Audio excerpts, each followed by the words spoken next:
As Kevin's been showing us, after a dry start, this March turned into one of the wettest on record in Utah, and there's another storm on the way. Yeah, despite the warm weather burst we've been seeing lately, Utah's snowpack remains deep in the high country.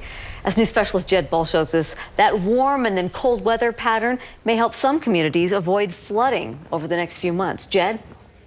We're up in the High Uintas Wilderness area, not far from Trial Lake. We came here with a couple of hydrologists to measure the snowpack because the snow here melts into 4 major rivers.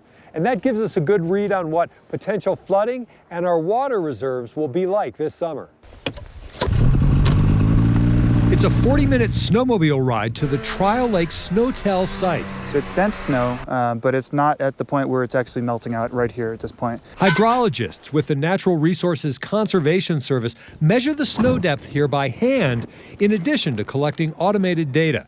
They base runoff forecasts on these measurements. We're at about 200% of what we normally see at this site for this time of year. Nearly 8 feet deep, 4 feet of water equivalent. 9 inches of water. Snow depth measured here just a few times in the last 4 decades. That's fantastic news. Snow depth normally peaks around April 1st. The black line in this graph shows how close the water volume is to the all-time record at Trial Lake. If we had a rapid warming at this point, it would pretty quickly come off.